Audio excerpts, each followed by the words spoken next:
March 10. வரங்களா திறன்களா?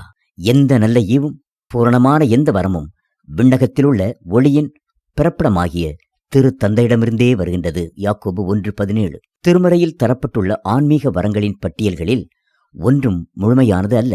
எடுத்துக்காட்டுகளாகத்தான் தரப்பட்டவை. நேரடியாக சொல்லப்படாத வரங்கள் எத்தனையோ உண்டு. இதோ சில எடுத்துக்காட்டுகள். பிறந்து 6 வாரங்களில் காய்ச்சலினால் பார்வை இழந்த ஃபேனி கிராஸ்பி அம்மையார் 92 வயதில் இறந்தார்கள்.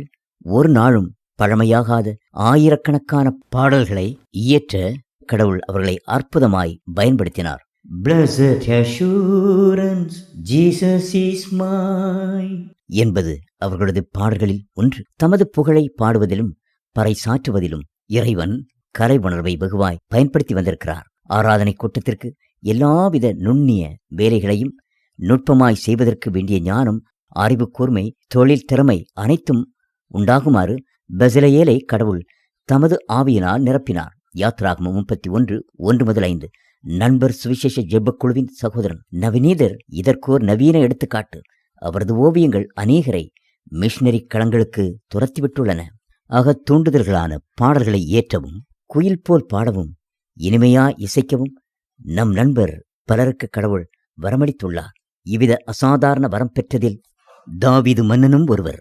அவனை அபிஷேகம் பெற்று இன்பமாய் பாடின தாவீது என்று அழைக்கிறது திருமறை. 2 சாமுவேல் 23:1. மிஷனரி பணி உலகில் காலம் போற்றும் பாடல்களை ஏற்றும் வரம் பெற்றவர் அண்ணன் எமில்.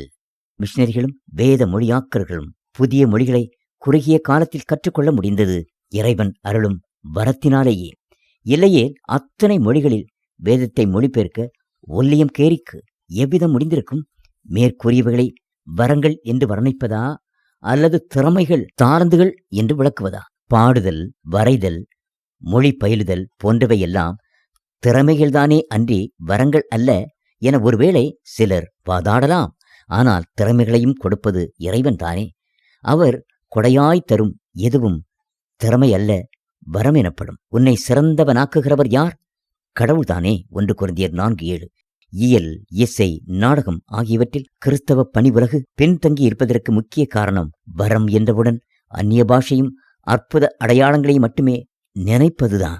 இன்று வெளிவரும் பாடல்கள் பெரும்பாலும் செய்யுள் நடையில் அல்ல, உரை நடையிலேயே இருக்கின்றன. தமிழ் திருச்சபைக்கு இனி தஞ்சை வேதநாயகம் சாஸ்திரியார்களும் தரங்கம்பாடி ஞா சாமுவேல் அயர்களும் எழும்ப மாட்டார்களா? இந்தியாவின் அருங்கலைகள் இணைந்துங்கு சுவை ததும்பும் இயல், இசை, நாடகத் தமிழ் மனம் போங்கவே. கீர்த்தனை.